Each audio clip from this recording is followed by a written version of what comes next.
This is Pod Populi. Podcast for the people.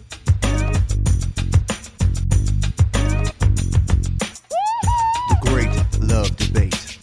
It's the Great Love Debate. The Great Love Debate.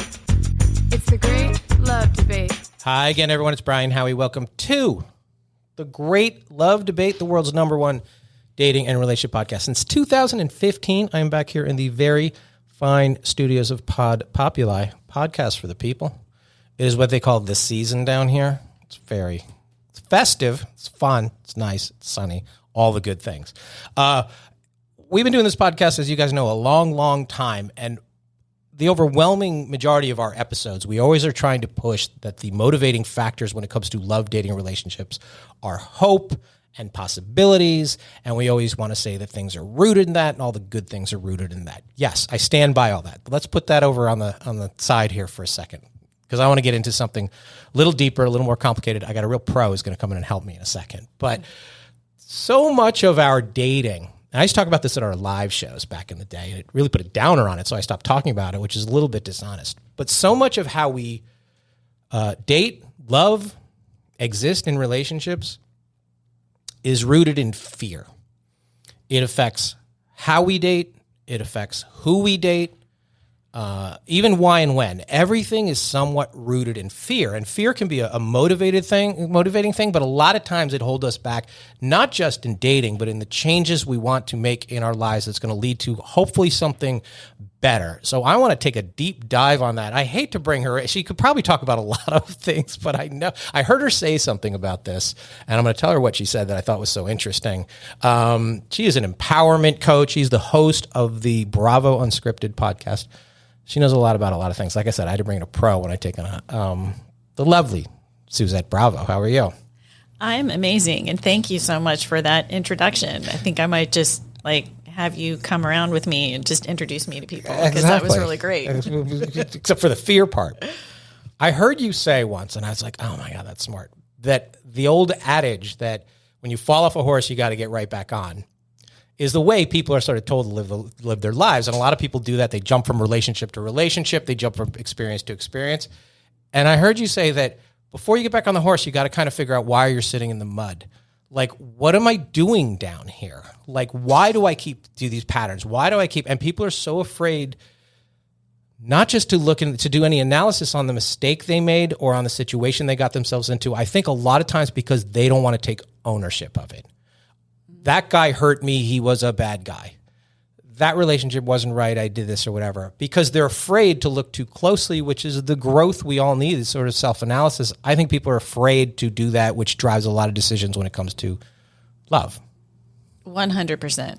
It is so much easier to blame the other person than it is to look within, because that requires vulnerability. That requires also debunking the belief that if we made a mistake, we did something wrong. Right. And we need to throw that belief out the window, because it's not true. Like, we're human beings. We're all humans on this planet having a human experience. By the time we get to this stage in our life when we're dating, I love what you said about joy and optimism and hope, but let's face it, we've all been burned, and we've all been burned more than once. Mm-hmm. And that requires every time you get burned, getting back up and getting out there again. And a lot of people do. They just keep repeating the same patterns because they don't take that time. They don't look within. You're right. And we are, we're making a lot of decisions based on that. I've always said that the men are afraid of being rejected and the women are afraid of being hurt. But I think there's a little bit of that on both sides, which is why people are so deeply committed now to online dating, because in online dating, before you get to the point where you might be rejected or hurt, you get some sort of validation, some sort of match, some sort of swipe that lets you take that baby step versus just in real life going for it the way we used to have to do it. Even on the fact, if you are in a relationship, I'm afraid to get out of a bad relationship because I don't know what's possible. I'd rather sit in a bad seat than no seat. And a lot of the decisions are based on the unknown, which is scary, or it's based on the fact that I don't want anything that might be worse. Yes. And that online dating is great. But what online dating has also done is it has given people way too many options. What does that mean? It means that it used to be to find somebody to date, you had to go out and mingle in the world, and you had to go to restaurants or bars or parks or wherever it was that you found your people. And, you know, at the end of the night, you know, after your date, like he went home, you went home, and, you know, maybe you talked on the phone or whatever. But now, like, everybody's going home, and if they're on dating sites, you know, maybe they're scrolling the dating site and they've got a million other people. Or maybe they're just going on a date. Okay, I've heard that brought up to me. Here's where I counter that. Every time you leave your house to go to the gym, to go to work, to go get some food, whatever, you are, through the course of a day, in any reasonably sized city, like Boca Raton, Florida, you are going to be within 10 yards of 1,000 people of the opposite sex every single day.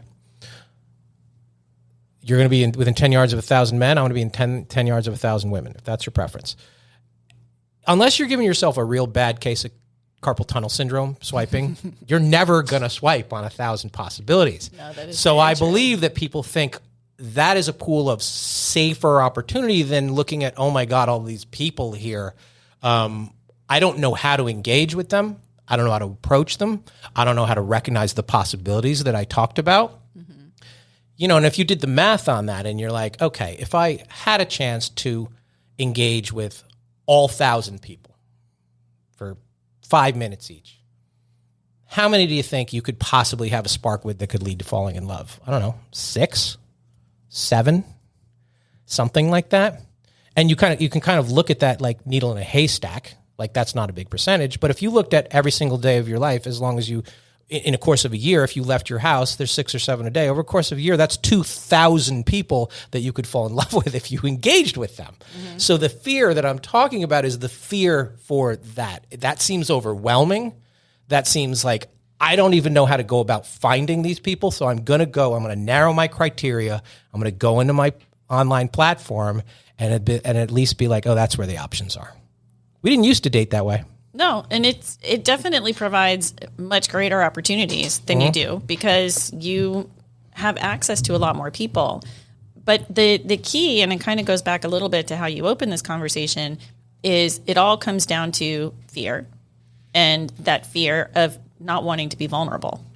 Right. Because I don't care where you meet somebody, if you meet them in the grocery store, if you meet them in a park, you meet them online, a successful relationship depends on vulnerability.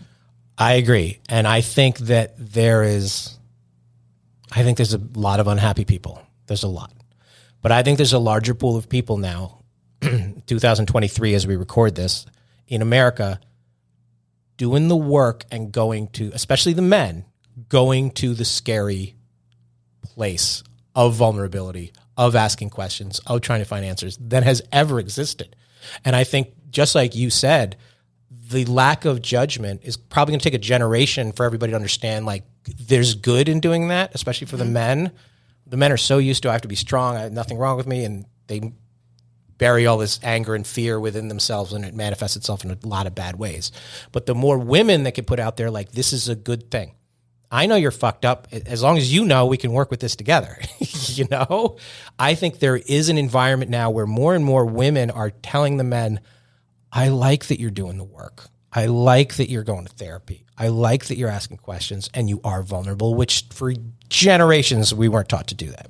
Yes. And I want to applaud all of the men who are looking at themselves and are doing the work and are really bucking up against what the system has told them their whole life. Because exactly what you said, men are supposed to be strong. Men aren't supposed to have feelings. Boys don't cry. Right. Men shoulder so much responsibility, and it's unfair. It is patently unfair. And, you know, for women, we're supposed to be vulnerable and emotional. But men, they're not supposed to. But they have pain. They have things that they've been through. They've been hurt. They've had their hearts broken. Why do they have to just suck it up and not deal with it? You're right. And the women kind of are taught to deal with it from the age you're 14. The guy's a jerk. And you build up a little bit of scar tissue.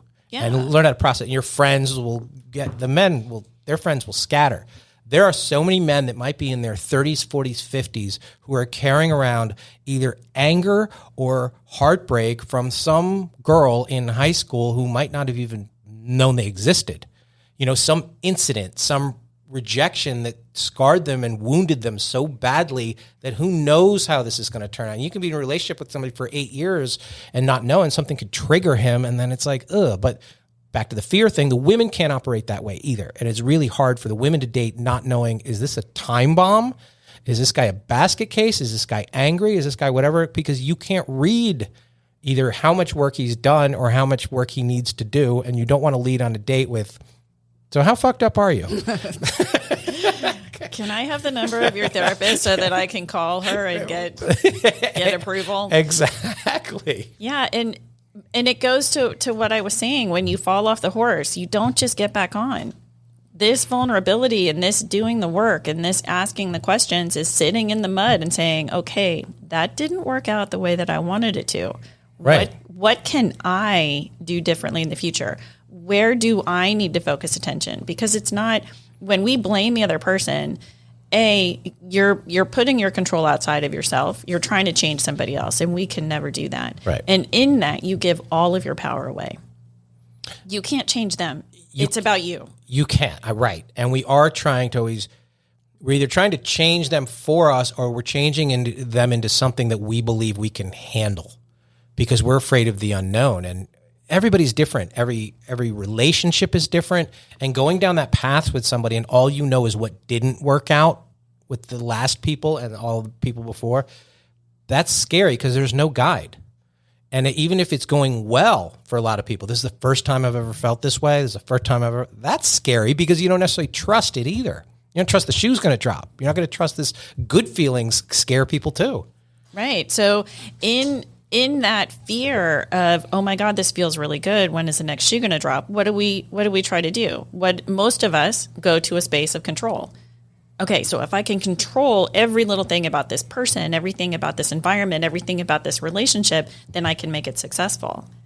And when you try to control that, you smother it, and you probably end up chasing the other person away, because we have no control over anything.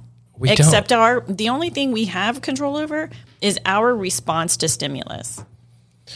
Right, and sometimes we don't have control over that either, which is why a lot of people that's where medicate. The work comes in. That's where the alcohol comes in. Right. Yeah, I agree. That's where the work comes in. So you know, before you get to know the other person or even know the relationship, you really have to spend some time knowing yourself. A lot of people really take it for granted that they know. No, you only know how you might react in certain things that happened before. You might not know how you react to good things, bad things, scary things, new things. I imagine the first time somebody gets engaged, gets married, has kids, the joy is tempered by the unknown, the fear. Is this the way this is supposed to be? Is this how I'm supposed to feel? Is this the way this is supposed to look like? And then if you don't get this sort of paint by numbers response to the stimuli, then you think there's something wrong with you. And we tend to project our beliefs and our feelings about things onto other people. So if you're somebody that's been hurt in a relationship, maybe somebody that you were in a relationship with broke your heart, maybe they cheated on you. So you walk into every relationship after that expecting that to happen again. Right. And then a lot of times when you're in a relationship, you're dating the ghosts of the guys who came before you, or the girls who came before you, and whatever they did, and you don't know what's going to either be a trigger or reminder. And all this comes down to positive communication, but two people in a new relationship aren't necessarily comfortable having that talk. And two people in a relationship for a while aren't necessarily, hey, can we talk about something? And then everybody's like, wait, what? I thought we're fine. We've been together 8 years and you want to talk about this? Like, it's scary either way. And then you bring up something that triggers the other person and sends them into, they start time traveling back into the past and things that came up and those feelings and those emotions, and they start projecting them. And, I found for myself, I did a lot of work, a lot of therapy, and you can think you have all of these things in order. But when you get in relationship with another person, that is when all your shit will come up, like every bit of it, when you're in relationship. And communication, I love what you said about that, because communication is the key, because you have to talk about these things. I know it's really hard, but you have to talk about them. You have to know where that person is coming from, and you have to figure out a way to come together. And you have to be confident that the communication, if it's going to occur, and it should occur, will come from and to a place of no judgment, that's going to come and go to a place of honesty, sharing, growing, and hopefully the purpose of the conversation shouldn't be confrontation. It should have been like, let's see if we can get either through this place or to this place together with, you bring up that word all the time. It's a hard word to interpret as vulnerability, you know? It is. I never take my glasses off because I feel too exposed. Yeah. It's true. It's hard. It's you're putting your heart and soul on the table with another person, and you know, having no judgment in these conversations is the key. And the other thing to understand, my therapist actually said this to me a few years ago, and it hit me pretty hard. When you're having a conversation with the person you're in relationship with, and there's an issue, it is not you against each other. It is not you against him or him against you. It is the two of you against the problem. Mm-hmm. And how do you work through that problem together? And how do you open up that space of vulnerability where he can share and you can share, and there's no judgment and there's acknowledgement. I hear you. I see you. I want to be there for you. How can I support you? That's a good point. I did a whole episode on that people don't want to necessarily be right, but they do want to be heard. That's a challenge, though, when you're bringing up something that you perceive to be a problem or an issue, and the other person thinks it's no big deal, and then they're like, "Oh, it's fine" or whatever, but it's important to you, and so finding out a way to bring that person sort of to the negotiating table. First, the chore is to get them to even understand that this is an issue, it's a problem, and that's hard too, and that's afraid because when they don't react to, "Yeah, I want to talk about that too." And they're just kind of like, why do you want to talk about that? Then you tend to retreat because then it's hard to be vulnerable in that spot because you're then defending the right to have the conversation before you even get the conversation.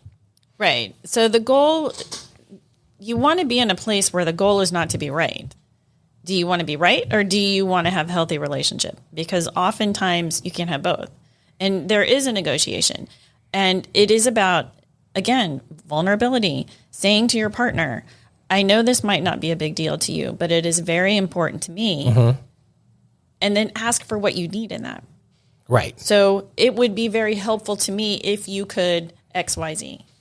A lot of people know what they don't want or don't like, and they haven't spent nearly as much time thinking about what they do want and do like. And it's really hard for the other person to know that because most people are so rooted in the negative. We're going to be rooted in some positive. I got to take a quick break because we have to pay for positive things around here. I'm with Suzette Bravo, and we're taking a deep dive on some scary shit.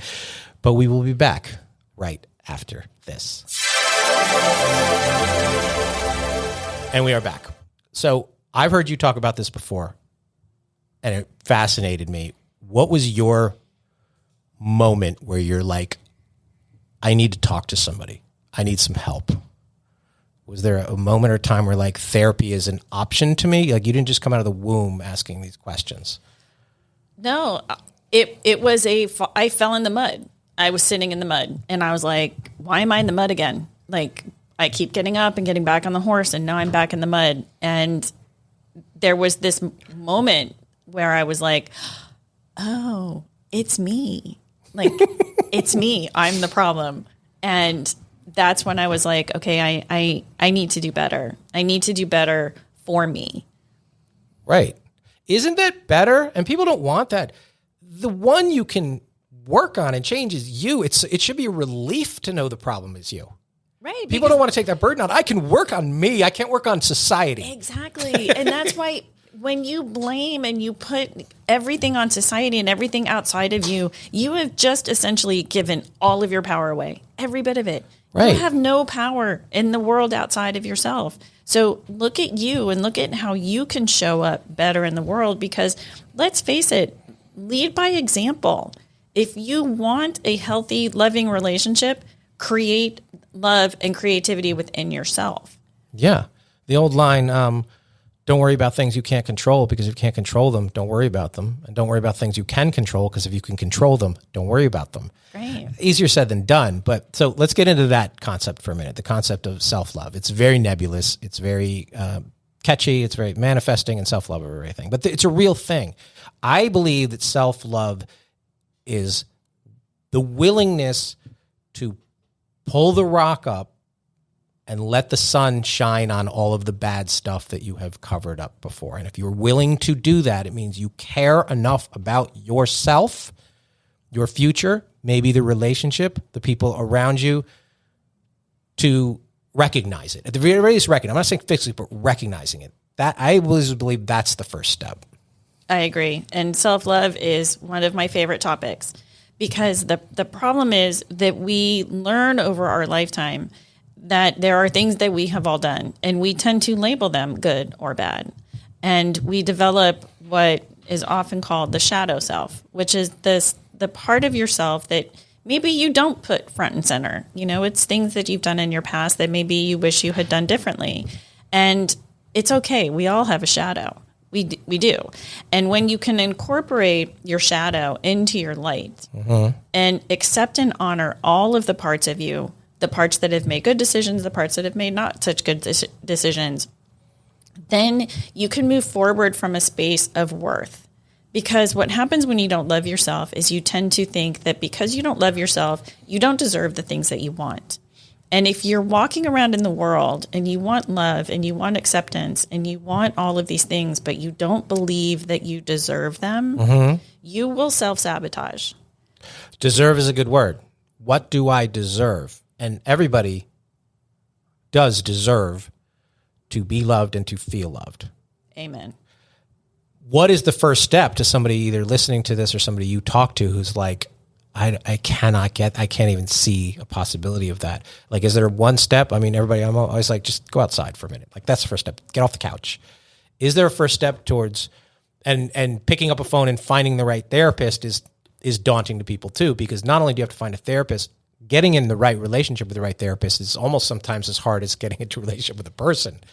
So what is a step that somebody can take who's like, I've heard you talk about self-love. I think I need to feel better. What do people do? Well, first of all, I'm a huge fan of therapy, but therapy might not be what you need. There's a million different modalities out there. So first, have an open mind. But the very first thing that you have to be willing to do, and I'm not saying this is the easiest, but it is the most important, is you have to be willing to accept yourself for who and what you are now in this moment. You cannot change anything that happened in your past, and you have no control over anything that's going to happen in your future. You have self-honesty. To be okay. Right. And if you have been, can I curse? Fuck yeah. Okay. If you've been a shit show your whole life, own it. You can't change it. You can't. You're where you are today. So accept that you were a shit show and accept that you want to do better moving forward. Well, it's like these women who, and again, I'm not downplaying it, your pain or your experience, but statistically, every guy you date is not a narcissist. It's statistically impossible. Oh my God, I hate that word. And I'm like, that's a real clinical diagnosis. And statistically, it's not that. So they might not have liked you, and you might not have been likable, and you can't just blame it. And the more you're just like, I haven't met the right person, or all the men suck, or all this, you're never going to get anywhere if you don't take some degree of ownership around it.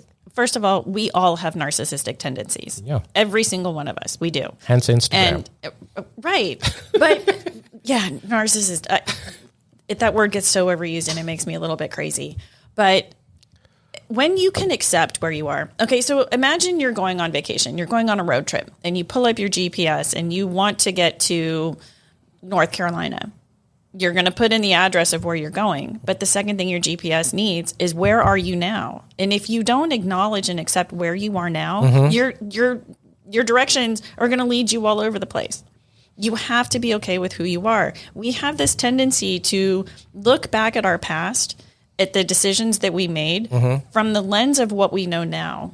And we judge ourselves for what we did then based on what we know now. And that's tragic because at the time you did the best you could with what you had. Right. You might do different now, and that's okay. But accept where you are now because you can't change it. And what you have in the present moment is the only place that you have to do any kind of work, any kind of shifting, any kind of changing, any of that. So even if you believe it was them, just pretend for a second and like, what about me? What would I have done differently? And a lot of times the knee-jerk reaction is you don't want to blame yourself if a reaction. A lot of men and women do this where they're like, oh, if only I had allowed him to cheat on me more, or if only I had allowed him to bring it up, or if only I had done this. And that's not right either. It's what do I do in behavior that either created a situation or created a pattern where this situation repeats itself. And a lot of people, like, you must be the most unlucky person in the world if you've had 15 consecutive first dates and no second dates. You know, rather than they're all jerks, like, what are you doing on the first date? What are you saying? There's a common denominator there. Yeah, I know. And listen, it's hard to self-reflect for a lot of people. Like I said, it's much easier to blame the 15 guys that you went out with that never called you back. Yeah. Or they think it's easier. It's really easier to blame yourself because then you're like, oh, it's me. Let me fix this. You can't go call the 15 guys and then look at the next 15 guys. Like, the one thing that you can control to some degree is what you're bringing to the table. Exactly. And if you realize that we are all, I always say we're all special needs children. We are. And if you figure out what those needs are or why you didn't get them, it took me a long, long time and the right therapist. I had to find a therapist who was really out on the kooky fringes, like in the shaman world, to find somebody, a woman who I wouldn't try to charm to get the answer that I wanted.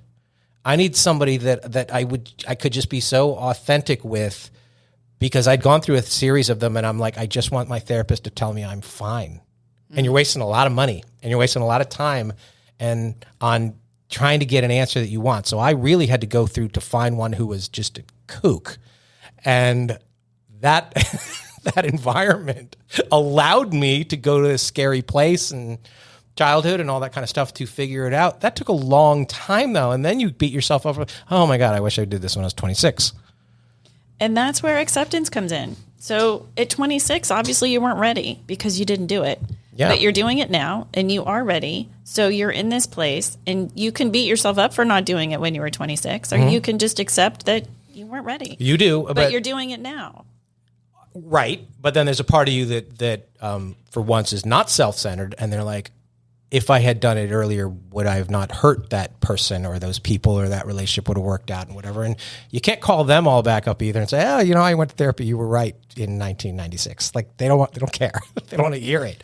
But recognizing, like, from this path forward, that was really good that you brought up the GPS. In order to get somewhere, you have to figure out where you are, where you're starting. I'm lost. Where are you? I don't know. Makes it really hard for somebody to give you directions. Right. So being able to recognize, and that we all have, you know, because you bring up that narcissistic social media world. Oh my God, she has it so easy. He has it so easy. Look at all this. You don't have any idea. No, social media is highly filtered. Most of it's untrue.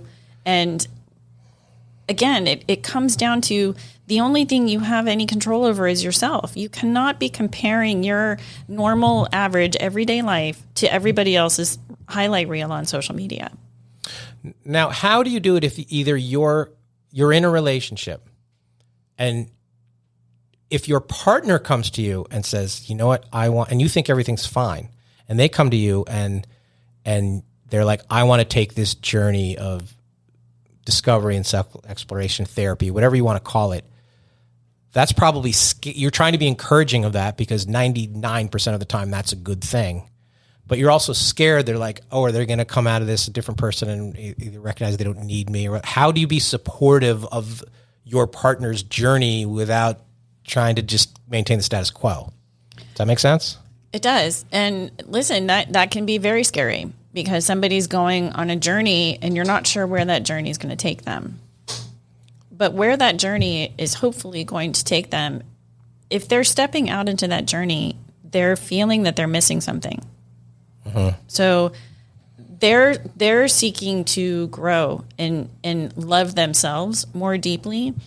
And as frightening or as scary as that may be, part of being in relationship with somebody is encouraging them to be the very best versions of themselves.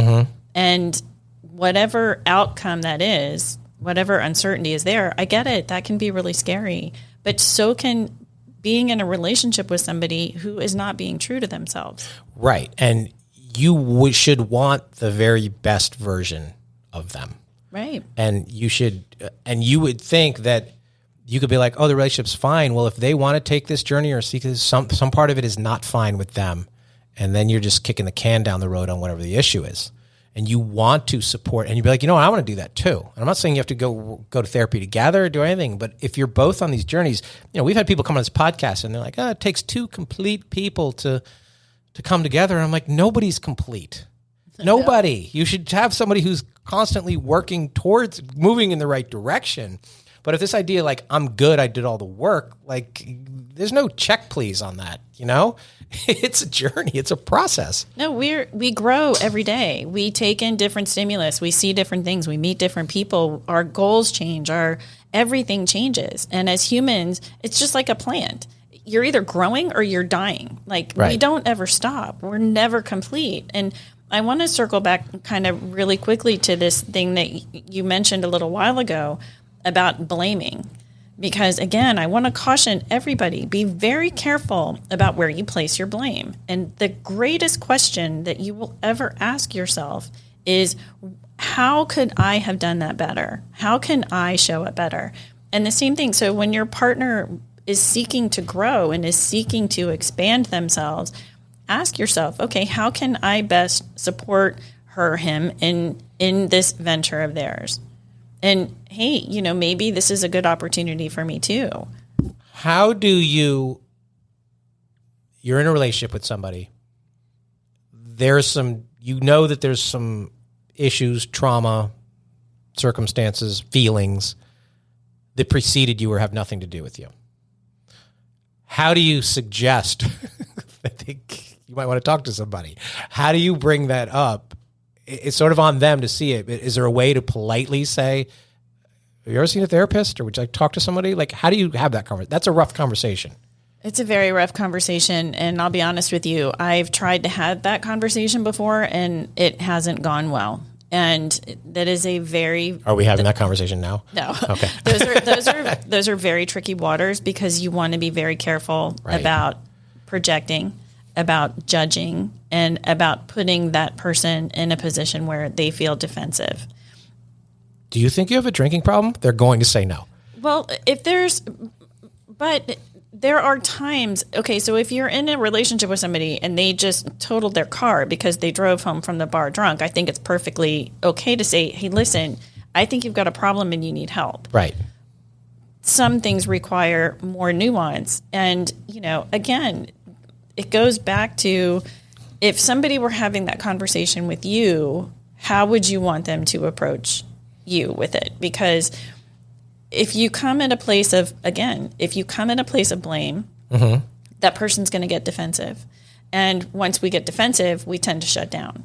So how do you open the conversation, maybe asking some questions and allow them to come to their own, but setting ourselves and our partner up for success in a conversation is key. That's the challenge, though, is clearly there's some leftover issues with her second husband, something like that. You're the sixth husband. And so you don't want to open that vault that maybe they have sealed off because that's how they deal with it. But clearly there's something lurking there that they haven't worked on. So, and I get that early on in a relationship, the conventional wisdom is you're not supposed to ask questions about, like, why did you get divorced? What's a serious relationship? I'm like, ask away. I think we've all had experiences at this point.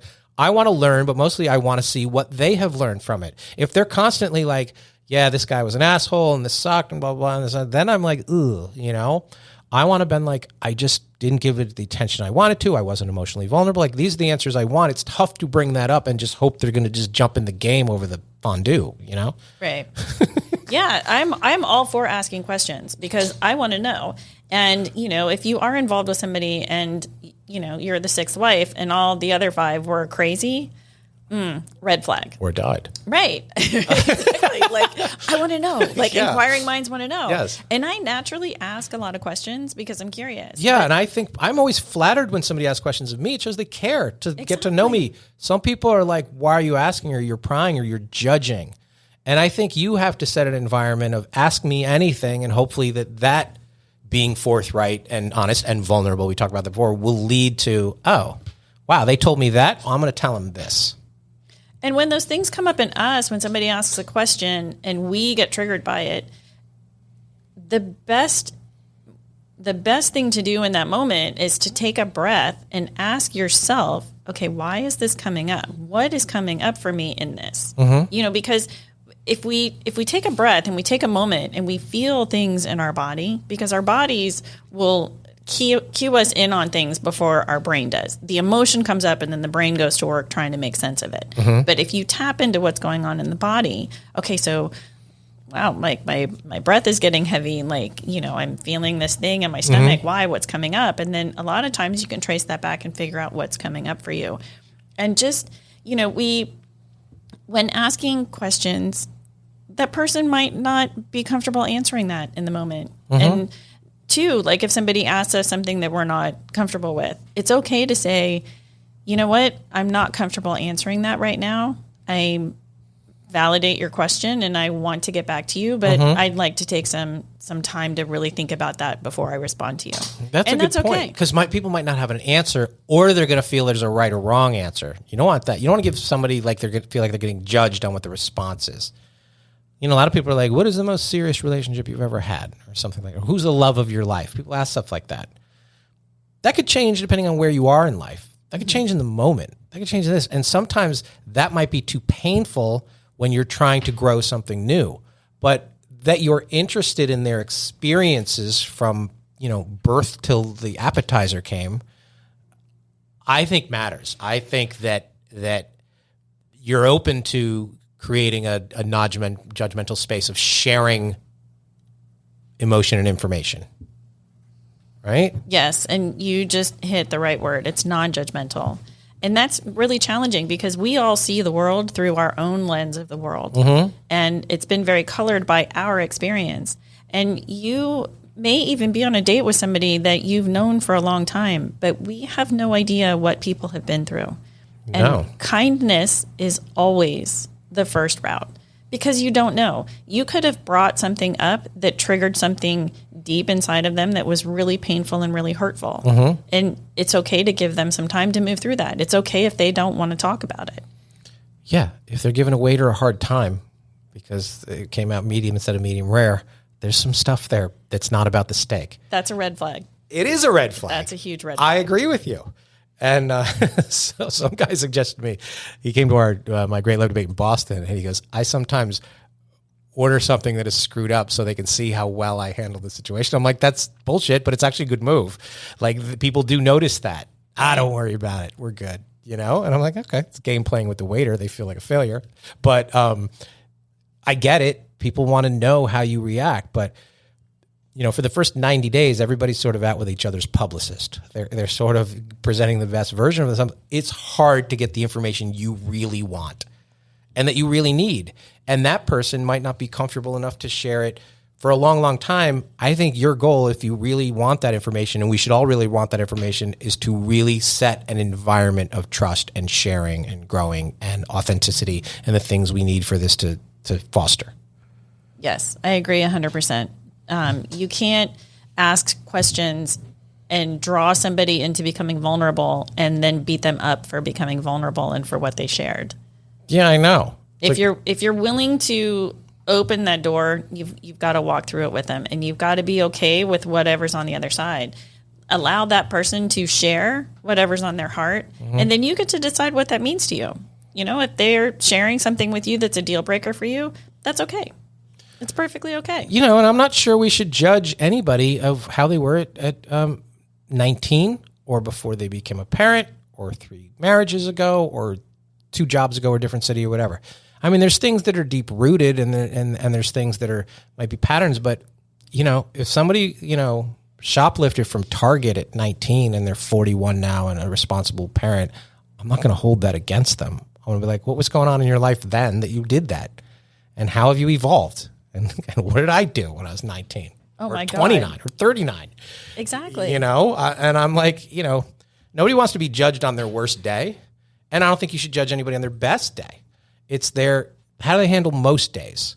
And how are you going to handle most days with you? And how are they going to handle not the things that happen to them, but how are they going to handle the things that happen to you? You're not going to know that until you're willing to find out. And willingness to find out comes with fear. And fear can be a good thing. It can be a motivating factor. Getting information can be driven by fear. But once you have that and once you can sort of put that in your toolbox, I'm not sure that's a bad thing. The thing about fear, though, is fear can be a liar because, think of your brain as kind of like this little yes person who lives in your head. And whatever belief system you're holding on to, your brain is kind of out in the world looking for proof on that. So if you go into a relationship in fear that they're going to cheat on you or that they're going to lie to you or that they're going to do something to hurt you, chances are you're going to find evidence to support that, whether it's valid or not. Right. And the Buddhists have a great philosophy, and that is that the majority of our suffering is created because we want things to be different than what they are. So wanting the situation to be different than what it is and not accepting it for what it is what creates our suffering. And that, again, comes down to that just accepting because it is what it is. You can be driving forward. You can want to change and grow and all of these things, but you are what you are in this moment. The person across from you is who they are. And people are, the number one fear that people have is to do things that are outside their comfort zone, whatever that is. If you're afraid of heights, jumping out of an airplane or getting into a relationship, the answers almost always lie outside your comfort zone. So first you have to do things to inch yourself outside. You have to identify, why is this a comfort zone, I think, and then do things to place yourself, even for a moment, slightly outside your comfort zone before you retreat. And the more you can do that, and the more that feels normal to you. I mean, I'm afraid to fly. I get on planes all the time. I'm not doing it because I'm trying to get outside my comfort zone, but I notice that I am significantly better than it because I'm just like, I have to do this and I have to figure out ways to do it and not just pop 30 Xanax to get on a plane. Like I have to been like, okay, I'm uncomfortable with this. So then then you change it from fear to discomfort. And that is a giant step. And if I could just make it like, I'd rather not versus I'm not doing this, I think you open up a lot of doors. You do. And I love that approach because you do. You just keep pushing your outer limit just a little bit, and every time you do, you build resilience. Every time you step a little outside of your comfort zone, you build this belief that you can step outside of your comfort zone and you're not going to die. So each time you do that, you get stronger and stronger. And that's how we build. And that's how we become resilient humans. We have brought this up almost since the day we started this podcast, that the three words that people have to get rid of and never use again are the words, not my type. If you're over 30 and you're still single, you have no type. Your type's not working out for you. And what we always mean by that is, it's a fear of like, I've never been around that, dated that, experienced that before. So I can only date all the guys who are 6'4". That's my type and that's what I like. It's the fear of the unknown. You've tricked your brain into thinking that this is your comfort zone. You'd be surprised at what you find out, not about the other people, but if you find out about yourself when you give this person an opportunity to sit across from you for 10 minutes. Yes. Yeah. And I think that's with a lot of things in life. When you decide that I don't like this. We started kids. Like, I don't eat that. Right. Try it. Yeah. Just try it. You might like it. And at some point you probably will like it. Right. And listen, and maybe you won't, but what have you lost? Right. You'd be surprised. Yeah. All of that stuff. All right. I'm going to let everybody tell where they can find you and track you down and get more wisdom from you. But first, this is your first time on the podcast. I can't believe this is your first time on the podcast. You have a lot of things to say. We play something called Worst Date or First Date. So you either have to give us the worst date you've ever been on or the greatest first date you've ever been on. Your choice. Oh, boy. Wow. That's a tough one. I will say I've been very blessed. I haven't had a lot of really awful dates. Best first date. Wow. I'm going to go with I don't know that it was necessarily one of my best first dates, but it was a lot of fun. It was my first husband, and this was probably, God, I'm going to age myself because it was probably 30 years ago, maybe. Wow. And I just, we had such a good time. He was a musician, and he was a solo musician, and we were kind of running in the same friend circle, and kind of like the first night that we sort of connected with each other, it was just really, really powerful. And I just remember like being in this group of friends and kind of just looking over at him and just being like, okay, like I think this is going to be something really cool. And I can't remember the song. Did he write you a song? No, but I can't remember the song, but it had something to do with quarters. And I remember going over to the bar and asking for a roll of quarters. It was something about a quarter to call you or something. It was a really long time ago. And I remember just going over to him and handing him like this roll of quarters. And that was kind of, we'd sort of been dancing around each other for a while. And that was sort of like the moment that we added some music to the dance. Connected. Yeah. And it was just really cool. What kind of musician? He played a lot of like Jimmy Buffett, James Taylor, like that. But he could play the guitar. Oh yeah, See, that's a huge Super advantage. Super talented. That's a huge advantage. No, very. Guys, learn to play the guitar, learn a little bit about wine, and take French lessons. You'll be a lot better off if you could do one of those three things. All right, tell everybody where they can track you down. So you can find me on Instagram, Suzette K. Bravo. I'm also on Facebook and LinkedIn. And then my website is SuzetteBravo.com. And if you go check out my website and you sign up for the newsletter, I have a program that we're going to be launching in January, and you'll get all of the insider information about that and even some little goodies on goal setting before that. No fear, no judgment. No fear, no judgment. And your podcast? Bravo Unscripted. There you go. Thank you. This was fun. It was fun. We'll have to do this again. I like learning stuff. I feel smarter now. Yes. As far as us, like, share, follow. Please review this podcast and Bravo Unscripted. Your reviews still, even after all this time, mean a lot in the podcasting ecosystem. Shoot us an email, greatlovedebate@gmail.com. If you have comments, questions, thoughts, fears that you want to share with me or Suzette, we'll pass those along. Go to greatlovedebate.com.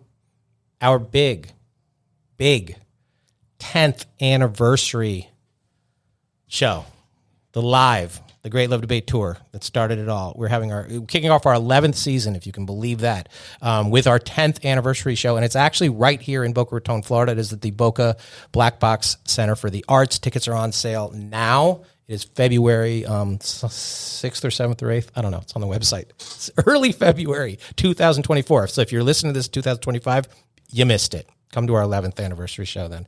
BocaBlackBox.com or GreatLoveDebate.com for tickets and info for that. It's going to be awesome. Don't miss it, because as always, at the Great Love Debate, we never stop making love. See you next time.